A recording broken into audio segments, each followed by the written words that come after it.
Everyone, welcome back to my YouTube channel Muniya Basko 111। Friends, कैसे हैं आप सब? माता रानी से दुआ है कि आप लोग जहां भी रहें खुश रहें, सलामत रहें। माता रानी आपको दिन दुगनी रात चौगनी तरक्की दे और आपकी उम्र लंबी हो। सो फ्रेंड्स, मेरी तबीयत का मैं क्या ही कहूँ। मेरे गले की आवाज़ से आप लोगों को पता लग रहा होगा कि मेरी हालत कैसी है। मतलब सर्दी की वजह से गला वगैरह सब बैठा हुआ है, खांसी बहुत ज़्यादा है, बट कोई नहीं, ठीक हो जाएगा। ये सब नॉर्मल है, चलता रहता है, cold and cough. So friends, जैसे कि आप लोगों को पता है, मैंने 2 दिन पहले ही एक पोस्ट किया था जिसपे मैंने लिखा था कि मैं 30 जनवरी को Q&A कंटेंट लेके आ रही हूँ, जिसमें आप सभी के सवालों का जवाब मैं दूंगी। तो आप लोगों ने कुछ ऐसे सवाल किए हैं और सवाल बहुत सारे आते हैं, इसलिए मुझे Q&A कंटेंट रखना पड़ता है, क्योंकि लोग कहते हैं कि बस इग्नोर करिए, किसी को जवाब देने की ज़रूरत नहीं है। बट मैं कहती हूँ कि यहाँ पे अच्छे और बुरे दोनों कमेंट्स आते हैं और मुझे दोनों के ही जवाब देने ज़रूरी हैं, क्योंकि इंसान बुरे नहीं होते, इंसान अच्छे भी नहीं होते। इंसान के अंदर जो क्वालिटी होती है ना, वो अच्छी या बुरी होती है, जो उन्हें अच्छा या बुरा बनाती है, आइडेंटिफाई करती है। सो फ्रेंड्स, इसलिए मैं समझती हूँ कि जो गलत फहमी में बुरे कमेंट्स कर रहे हैं उनका भी जवाब देना ज़रूरी है, और जो अच्छे कमेंट्स कर रहे हैं उनको भी जवाब देना, शुक्रिया कहना तो बनता ही है। तो मैं बाकी तो वो कमेंट्स में जवाब दे ही देती हूँ, पर आज मैंने कुछ 10 गिने चुने सवाल लिए हैं जिनका मैं जवाब देना चाहूँगी, और मैं वो लिख लेती हूँ पहले ही। मैंने कल रात को ही क्वेश्चंस सारे जितने भी कमेंट्स थे, ये देखिए मैंने यहाँ पे लिख लिया है। तो यूट्यूब के साथ साथ ये मेरी गुड बुक्स में, मतलब मेरी डायरी में भी रह जाएगा। तो चलिए, समय ज़्यादा नष्ट ना करते हुए हम लोग कि मैंने कंटेंट को आगे बढ़ाते हैं और चलते हैं हमारे पहले कमेंट की ओर। सो फ्रेंड्स, पहला कमेंट आया है ममता कुमारी का। आप कौन सी जगह में रहती हो? आसाम में। हम भी आसाम के हैं, आप प्लीज़ अपना एड्रेस दीजिए, हम आपसे मिलना चाहते हैं। हम भी आसाम में रहते हैं। ममता कुमारी जी, मैं आसाम की छोटे से टाउन रंगिया से बिलोंग करती हूँ। रंगिया टाउन से मैं हूँ। और आप आसाम के कहाँ से हो, और आप आसाम की जिस भी कोने से हो, जिस भी डिस्ट्रिक्ट से हो, आपको मेरा प्यार भरा नमस्कार है। दिल से दुआ है आपके लिए, और बहुत बहुत शुक्रिया कि आपने मुझे इतनी इम्पोर्टेंस दी कि आप मुझसे मिलना चाहते हैं और मेरी वीडियोस देखते हैं, उसके लिए बहुत बहुत शुक्रिया। और आप जब चाहे मिल सकते हैं। एड्रेस जो यही है कि आप रंगिया टाउन आइए, और 5 नंबर वर्ड आप किसी से भी पूछेगा, शांतिपुर 5 नंबर वर्ड में टीटी कॉलेज के सामने मेरा घर है। टीटी कॉलेज के सामने आके आप किसी से भी मेरा नाम लेके पूछिए, वो मेरा घर दिखा देगा। आई होप कि आपके सवाल का जवाब आपको मिल गया। नेक्स्ट कमेंट है पल्लवी कौंच का। आसामीज में वीडियो क्यों नहीं बनाती हो आप? Please reply. तो मेन इशू क्या है पल्लवी जी? आसामीज जो है हमारा यहाँ आसाम का लैंग्वेज है, और ये लैंग्वेज सभी नहीं समझते। और मैं वीडियो सबके लिए बनाती हूँ, और आउट ऑफ आसाम से ज़्यादा मुझे वॉच करते हैं। आसाम में भी वॉच करते हैं, पर आउट ऑफ आसाम के ज़्यादा मेरे फैमिली है, तो वो उनको भी समझना पड़ेगा। तो हिंदी एक ऐसा लैंग्वेज है जो सबको समझ में आता है, भले वो बोल पाए या ना पाए। हमारे भारत में सबको समझ में आता है। विदेशों की मैं बात नहीं करूँगी, आजकल तो विदेश के लोग भी समझ रहे हैं, हिंदी बोलने की कोशिश भी कर रहे हैं। पर आप चाहती हैं कि मैं आसामीज में वीडियो बनाऊँ पल्लवी जी, तो मैं बहुत जल्दी ऐसा कंटेंट लाने वाली हूँ जिसमें मैं आसामीज में ही वीडियो बनाऊँगी और आसामीज में ही बोलूँगी। पहनावा भी वही होगा, बहुत जल्द मैं बनाने वाली हूँ। सो आई होप कि आप सेटिस्फाई हो गई होंगी मेरे जवाब से। तीसरा कमेंट आया रीना कुमारी जी का। आप बहुत अच्छा डांस करती हैं, मैं तो लाइक करती हूँ, पर मेरी बेटी है 10 ईयर की, वो तो बहुत लाइक करती है, वो आपसे डांस सीखना चाहती है। इन्होंने साथ ही साथ एक और कमेंट किया है, आपसे मेरी बेटी बात करना चाहती है, प्लीज़ कांटेक्ट। सो आपकी बेटी को मेरा बहुत बहुत बहुत प्यार दीजिएगा। माता रानी उनकी हिफाजत करे, माता रानी उनको सद्बुद्धि दे, और वो बहुत तरक्की करे अपनी ज़िंदगी में। आपकी बेटी को मेरी तरफ से हाय। आपकी बेटी का नाम तो मुझे नहीं पता, रीना जी। तो रीना जी, कांटेक्ट करने की बात आप कह रही हैं, तो मैं आपको बता दूं यूट्यूब में तो कांटेक्ट करने का कोई रास्ता ही नहीं है। आप चाहें तो आप मुझे मुनिया पासपोर्ट 111 नाम से मेरी आईडी इंस्टाग्राम पे बनी है। आप इंस्टाग्राम पे आप चाहें तो मुझे फॉलो करके वहाँ पे आप मुझे डीएम कर सकते हैं, वहाँ हम बात करेंगे। और वहाँ पे आप कॉल भी कर सकते हैं, वीडियो कॉल या ऑडियो कॉल, जो भी है सारी फैसिलिटीज़ वहाँ पे है, तो हम वहाँ भी बात कर सकते हैं। और रही बात डांस सीखने की, तो मैं सोच रही हूँ कि मैं ऑनलाइन डांस क्लासेस शुरू करूँ, क्योंकि काफ़ी लोग कह रहे हैं, तो मैं बहुत जल्दी करने वाली हूँ। और करूँगी तो मैं आप लोगों से शेयर ज़रूर करूँगी। वो तो मैं दिसंबर में ही स्टार्ट करने वाली थी, पर मेरी बड़ी माँ जो है उनका देहांत हो गया, इस कारण आइडिया फ्लॉप हो गया मेरा। तो कोई बात नहीं, जान है तो जहान है, तब नहीं तो अब सही, कभी ना कभी कर ही लूँगी। तो मैं आप लोगों को ज़रूर बताऊँगी, बस मुझे वैसी सुविधा नहीं मिल रही है, वैसा समय नहीं मिल रहा है। और आपकी बेटी को एक बार फिर से मेरी तरफ से हाय एंड लव यू बेटा। Thank you for watching me. Mamta Singh अब कह रही हैं, तो ममता सिंह क्या कह रही हैं यहाँ पे, दीदी आपके साथ ये कौन है, आपका फ्रेंड है, कमेंट में ज़रूर बताइएगा कौन है। तो मैंने एक वीडियो बनाया था अपने फ्रेंड के साथ, जिनका नाम सोनू है, और उनके साथ उन्होंने उस गाने पे हमने लिपसिंग का वीडियो बनाया था, कौन तुम्हें यूँ प्यार करेगा जैसे मैं करता हूँ। जी हाँ, तो ममता जी, वो उस गाने पे मैंने वीडियो बनाया था। वो मेरे कॉलेज फ्रेंड है, मेरा पड़ोसी भी है, पड़ोस में ही रहता है। तो उस दौरान मैं वीडियो बना रही थी, तभी वो भी सामने आ गया और वो मुझसे कहने लगा कि मैं तुम्हारे साथ एक वीडियो बनाता हूँ। तो मैंने उसी समय पे मैंने उसके साथ वीडियो बना लिया। बस वो मेरा फ्रेंड है, इससे ज़्यादा कुछ नहीं। अब 5 नंबर का जो है समीर रे कह रहे हैं, मुनिया जी आपसे एक शिकायत है, आप मेरा नाम अपने प्रोग्राम में लेते नहीं हैं। मेरा नाम समीर रे है, कोलकाता से। तो समीर रे जी कैसे हैं आप? आपको मेरी तरफ से हाय, और आपके पूरे परिवार को मेरी तरफ से प्यार भरा नमस्कार। समीर जी ऐसा नहीं है, मैंने कई बार आपका ये नाम जो है मुझे याद रहता है। कई बार मैं लाइव भी आई हूँ, तो कई बार मैंने आपका नाम मेंशन भी किया है, पर आपने शायद सुना नहीं, या कोई टेक्निकल इशू भी हो सकता है जिस वजह से आपको सुनाई नहीं दिया हो। लेकिन मैं हमेशा ही जितने भी लोग लाइव पे जुड़ते हैं, मैं सबका नाम लेती हूँ और सबको रिप्लाई करती हूँ। और फिर भी कहीं अगर मुझसे चूक हो गई हो तो उसके लिए मैं माफ़ी चाहती हूँ। और बहुत बहुत शुक्रिया कि आपने मुझे इतना इम्पोर्टेंस दिया और इतना कीमती समय निकाल कर आप मेरी वीडियोस वॉच करते हैं। बहुत बहुत शुक्रिया, thank you so much. Next आता है छठा कमेंट ईश्वर कुमार का 6 नंबर पे। तो दीदी आप शादीशुदा हैं क्या? कभी कभी साड़ी पहनकर वीडियो बनाती हैं, कैसे जल गया दीदी, हाथ कैसे कट गया? अच्छा, तो ईश्वर कुमार जी, मैं शादीशुदा नहीं हूँ और साड़ी पहनना मतलब मुझे बहुत पसंद है साड़ी, इसलिए मैं पहनती हूँ। और हमारे यहाँ साड़ी या मेखला चादर पहनना कॉमन है।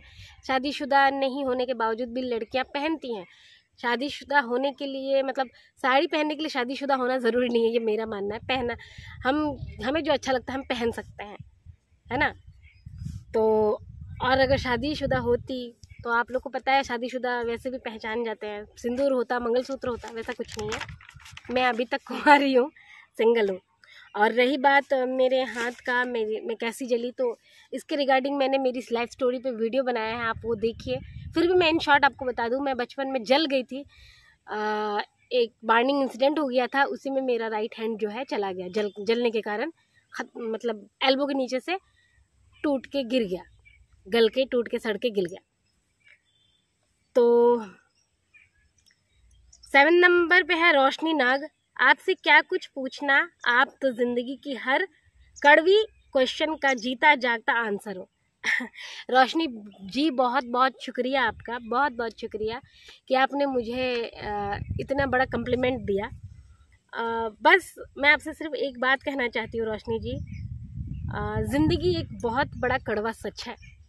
मैं नहीं हूँ, मैं कोई जवाब नहीं हूँ, जवाब हम सब हैं। हम सब जवाब हैं जो हम अपनी ज़िंदगी को अपने अपने तरीक़ों से झेल रहे हैं। झेल क्या रहे हैं, जी रहे हैं। झेलना मैं इसलिए कह रही हूँ क्योंकि बहुत दुख होता है, हर किसी की ज़िंदगी में दुख है, बड़े चाहे वो बहुत अमीर हो चाहे वो बहुत गरीब हो, ज़िंदगी में हर किसी के दुख है, पर हम उसका सामना करके जी रहे हैं और ये बहुत बड़ी बात है। तो हम सभी ज़िंदगी ज़िंदगी के कड़वी क्वेश्चन का आंसर है, मैं ही नहीं। और मुझे लगता है कि जब तक जान है तब तक जहान है। ज़िंदगी एक बार मिली है, इसे हंस के जिए। बार बार ये ज़िंदगी मिलने से रही। और क्या है कि मैं अभी भी कहूँगी कि ज़िंदगी को ना खुल के जिया करिए। परेशानियाँ आएंगी, क्योंकि परेशानियाँ ही ज़िंदगी से जुड़ी हैं। जब तक ज़िंदगी परेशानियाँ हैं, हम जिस दिन ख़त्म हो जाएंगे ना, परेशानियाँ हमारे साथ ही चली जाएगी। हाँ, उसके बाद नंबर पे एक कमेंट आया है रबानी हशान का। हेलो, आप कितने भाई बहन हैं और आप कहाँ तक पढ़ी हैं? आप ज़िंदगी में क्या बनना चाहती हो? आपकी ख्वाहिश क्या है दिल की? रबानी जी, हम 3 भाई बहन हैं। मैं बड़ी हूँ, मुझसे छोटी मेरी बहन है और मेरी बहन से छोटा मेरा भाई है। तो मेरे 2 भाई बहन हैं और मेरी बहन जो मंजली है उसकी शादी हो चुकी है, उसकी एक बेटी भी है। आप लोगों ने ब्लॉग में देखा होगा मेरे साथ लीज़ा को। और छोटा भाई जो है उसने 12th तक पढ़ाई की और अभी वो काम वाम करता रहता है। और मैंने बीए किया है और किया नहीं भी है, क्योंकि मैंने बीए का लास्ट पेपर जो है, लास्ट सेम का पेपर, वो मैं नहीं कर पाई थी कुछ रीज़न्स की वजह से। उस वक्त कोरोना भी चल रहा था और हमारे यहाँ बाढ़ भी आई थी, तो वो पढ़ाई वहीं पे गैप हो गई। पर मैं कंटिन्यू करूँगी बहुत जल्द। मैं अपना जो बीए जो है वो बहुत जल्द कंटिन्यू करूँगी। और 9th नंबर पे आया है रंजीत सिंह सोडी जी का। हेलो मुनिया जी, आपका ड्रीम। अच्छा, यहाँ पे सेम क्वेश्चन है, मैं इसका जवाब एक साथ दूंगी। ये कह रहे हैं, हेलो मुनिया जी, आपका ड्रीम शुरू से क्या रहा है लाइफ का, जो पूरा ना कर पाने का दुख है आज भी आपको, उसको पूरा, क्या आप आज भी उसको पूरा करना चाहती हो?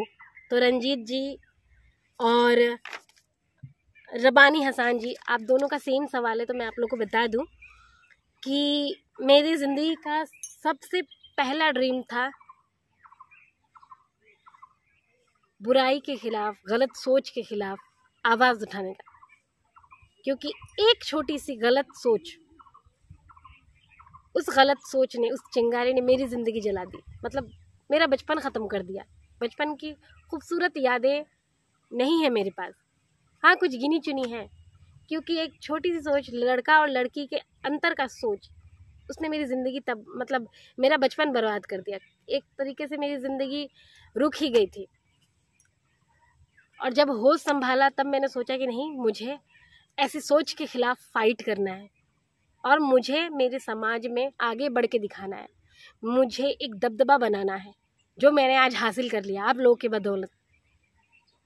मुझे मेरे नाम से मेरे घर वालों को जानते हैं, तो इससे बड़ी खुशी की बात क्या है? हालांकि मैं नहीं चाहती कि मैं उनसे ऊपर जाऊं। माँ बाप से ऊपर कभी कोई नहीं जा सकता।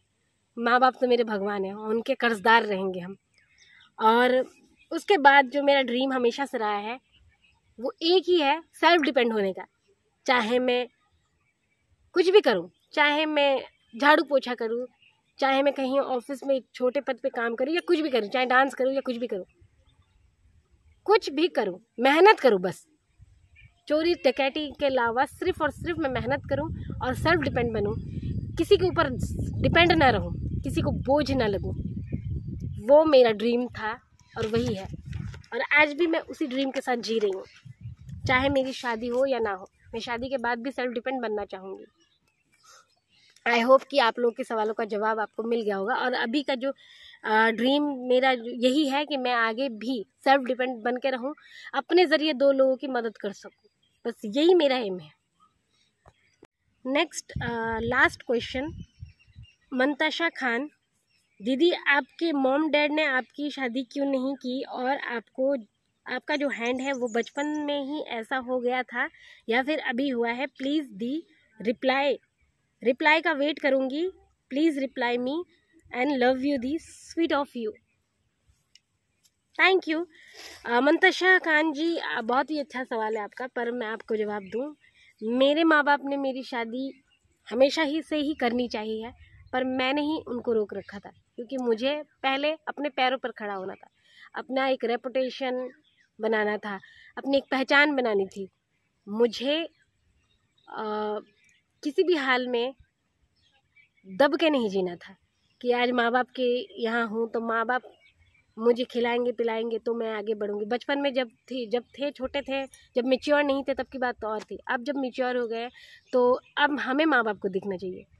और शादी के बाद भी अगर आप सोचेंगे कि शादी करवा देते हैं तो किसी की जिम्मेदारी बन जाती हूँ, मेरा हस्बैंड होगा वो मेरी जिम्मेदारी उठाएगा, तो वैसा भी मैं नहीं चाहती। मैं चाहती हूँ कि मैं अपने हस्बैंड के साथ हम दोनों ही मिलके हमारी ज़िंदगी की और परिवार की जिम्मेदारियाँ उठाएं।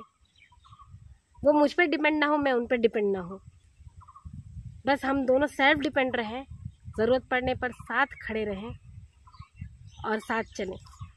और शादी जो है मेरे माँ बाप ने हमेशा से करनी चाहिए है, हमेशा से उन्होंने पहल की है शादी के लिए, पर मैंने उन्हें मना कर रखा है कि मैं पहले अपनी ज़िंदगी में आगे बढ़ूँगी, अपना कोई रेपुटेशन बनाऊँगी। अभी तो शुरुआत है, पर आगे देखें क्या होता है, उसके बाद ही मैं शादी के लिए सोचूंगी। और इजी थोड़ी है, अब हमारे जैसे हमें शादी के लिए वैसा जीवन साथी भी मिलना ज़रूरी है। तो अगर ज़िंदगी में हम सफ़र का साथ लिखा है तो कर लेंगे शादी, पर अभी नहीं। कहते ना देर आए दुरुस्त आए, देर से आएंगे पर दुरुस्त होके आएंगे, मजबूत बन के आएंगे, है ना। सो आई होप आप लोगों के सवालों का जवाब आप लोगों को मिल गया होगा। सो यही सारे क्वेश्चंस हैं जिनका मैं जवाब देना चाहती थी आप लोगों को। और मुझे लगता है कि आप लोगों को आपके सवाल का जवाब मिल गया होगा। और कुछ भी नहीं समझ में आया हो या फिर और भी कुछ पूछना हो तो मुझे कमेंट ज़रूर कीजिएगा। एक बार फिर ऐसे ही करके मैं बीच बीच में आप लोगों के सामने Q&A का कंटेंट लेके आती रहूँगी, आप लोगों से मिलती रहूँगी, आप लोगों के सवालों का जवाब देती रहूँगी। तो अब तक का वीडियो आप लोगों को कैसा लगा? वीडियो अच्छी लगी तो लाइक कमेंट एंड शेयर कर दीजिएगा। चैनल पे न्यू आए तो चैनल को सब्सक्राइब करते जाइए, बेल आइकन प्रेस करते जाइए, जिससे कि मेरे आने वाली वीडियो के नोटिफिकेशन आप तक पहुंच जाए। फिर मिलेंगे एक नए वीडियो के साथ, तब तक के लिए जय माता दी, बाय बाय।